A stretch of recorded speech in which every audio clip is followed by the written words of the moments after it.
So, 5 months I counted.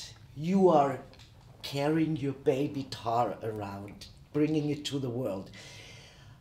When you have to let it go, going home and everything is over after the Oscars, are you afraid of saying goodbye to it? I don't know what I'm going to do. I was just thinking about this last night at 4 a.m. when I couldn't sleep. Too. I don't know what I'm going to do when I don't have the excuse to call or text Todd 6 times a day. I don't know what am I going to do? Like, my husband has started to say, "Who are you texting at 3 a.m.? Todd." Yeah, no, yes, I had a similar conversation with Serena last night. Yeah, it'll be very interesting to and it is. I mean, the analogy of childbirth and parenting and being protective of something that you've spent so much time and investment in. It's a very existential conversation. It'll be interesting. But what has also been interesting, and I've never really had this experience before, maybe with something like Lord of the Rings, even though this is a very, very different endeavour, is that as soon as it came out at Venice, it's like we ceased to have any control or ownership of it. People took it on and they were talking about it and dissecting it and criticising it and being passionate about it, and the conversation was so fascinating, but it's sort of out there now. Yeah, so it's right. It's helped letting it go. It helped, yes. Yeah. But Todd, now you can rave about Cate, because we just talked outside about her.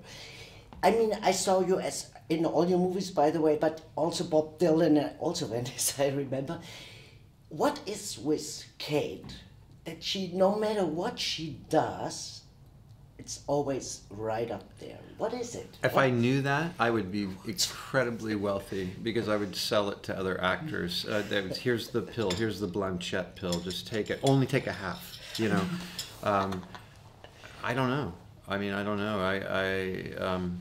You know, it's always dangerous talking about these things in front of Cate, because she'll interrupt and make a joke or something because she doesn't want to hear this, because no one wants to hear this about themselves. But Thanks. Next question. No, I mean, words are poor things. What can you say? I mean, you've said it yourself. You know, you've seen her play Bob Dylan. You've seen her in all these roles. Like all of us. Yeah, but we've all made, we've all made bad movies, and this is the thing: is that people talk about a performance, but a performance has to be captured. You know, when your photograph is taken by Irving Penn or Richard Avedon, something else happens than simply just being a face in a frame.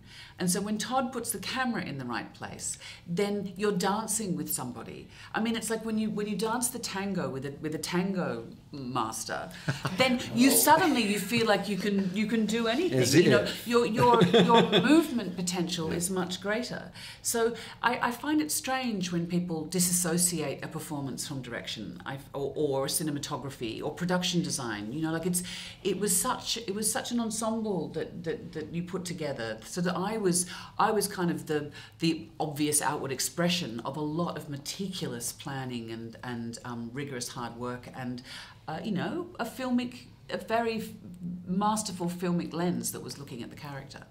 And by dancing the tango together, as you say, she became, so to say, your second husband, right? That's what you said at the BAFTAs. I am monogamous. We're both monogamous. No, but we had a really great creative friendship, you know, that I'm going to miss. And I've already started. You're so secretive. I've already started saying to, "What are you writing on?" "Oh, you know, with some other actress." You know, no. But yeah. But, you know, that's the thing, is that the celluloid or the equivalent lasts forever, but it is a very temporal medium. That happened, and it is, you know, there's a melancholy in that, because it won't happen in that way.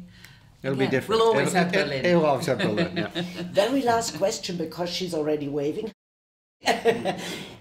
You're German. You're here in Berlin now, and I'm sure all the Germans ask you with the coffee bean, die Kaffeebohne, die nach Amerika geht. Yeah, I mean, I'm so sorry. I'm like I mean, I look, on my German, I forget things, unfortunately, as quickly as I learn them.